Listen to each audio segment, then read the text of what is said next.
Safely এখানে যাওয়া আসা করতে পারি। আমরা সাবলীলভাবে এখানে যেন মানে কোনো ধরনের কোনো হ্যারাসমেন্ট ছাড়া আমরা এই ক্যাম্পাসে আসতে পারি, পড়াশোনা করতে পারি, এমনই একটা এনভায়রনমেন্ট চাই।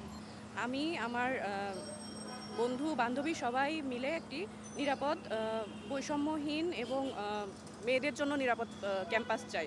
আমরা বিশ্ববিদ্যালয়ের নিরাপদ ক্যাম্পাস নিয়ে শঙ্কিত এবং আমরা দেখেছি গণমাধ্যমগুলোতে এবং প্রথম সারির গণমাধ্যমগুলোতে ঈদের আগে যে আমাদের নর্থ সাউথের একটা বিষয় নিয়ে অনেক লেখালেখি হচ্ছিল। এখানে যারা চাকরি করে বা যারা স্টুডেন্ট তাদেরকে বিভিন্নভাবে যৌন হয়রানির সাথে অভিযুক্ত মানুষগুলো এর সুষ্ঠু তদন্ত আমরা চাই।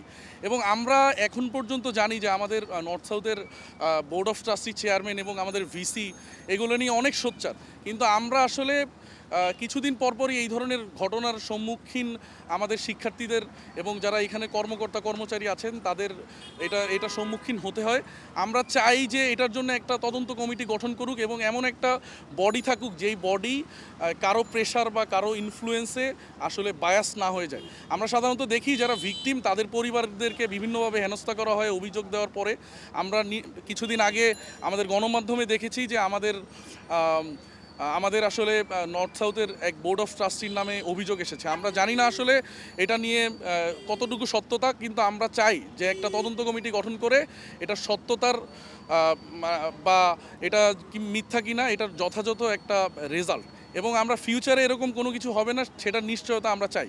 আমরা আশা করব সরকারের কাছে যে সরকার কিছুদিন আগে যে রামিসার একটা রেপের ঘটনা ঘটেছে এইসব জিনিসগুলো যাতে খুব সেন্সিটিভলি নেয় এবং অ্যাজ সুন অ্যাজ পসিবল এগুলোর বিচার কার্য সম্পাদন করে, যাতে একটা ওই ধরনের ভয় থাকে যারা এইসব ধরনের কাজ করে তাদের, যে এইগুলো আসলে এই সরকার সহ্য করবে না। এবং আমরা বিশ্ববিদ্যালয় কর্তৃপক্ষর প্রতি দৃষ্টি আকর্ষণ করব এগেইন আমাদের ভিসি এবং আমাদের বোর্ড অফ ট্রাস্টি চেয়ারম্যান, যে তারা যাতে এই বিষয়গুলো নিয়ে যথাযথ ব্যবস্থা নেয়। এবং আমরা লক্ষ্য করছি আমাদের বিভিন্নভাবে নর্থ সাউথের বিভিন্ন জিনিস আমরা গণমাধ্যমে উঠে আসছে। সো আমরা চাই না যে এই বিষয়গুলা আসলে জনমনে একটা বিভ্রান্তি তৈরি হোক। আমরা এইগুলোর ক্লিয়ার স্টেটমেন্ট চাই তারা কি কি পদক্ষেপ নিচ্ছে। আমরা অলরেডি আমাদের চেয়ারম্যান থেকে বোর্ড অফ ট্রাস্টি চেয়ারম্যান থেকে ইমেল পেয়েছি, কিন্তু আমরা এটা রেজাল্ট চাই যে আসলে এটা কত দূর পর্যন্ত এগোলো। কারণ ভিকটিমের পরিবার সাধারণত ভয়ভীতিতে থাকে বিভিন্ন কারণ, প্রভাবশালীরা এগুলো করলে তারা এগুলো থেকে বেঁচে যায়। আমাদের ক্যাম্পাস নিরাপদ, বাট আমরা সেটা শতভাগ নিরাপদ চাচ্ছি। যেহেতু আমাদের এই নর্থ সাউথের স্টুডেন্টরা, আমরা এই প্রাইভেট ইউনিভার্সিটিতে আমাদের অধিকারটা সম্পূর্ণ চাই এই দেশে, কারণ আমরা এখানে ওই ধরনের প্রে করছি যার কারণে আমরা দেশের এই সেফটিটা পাই।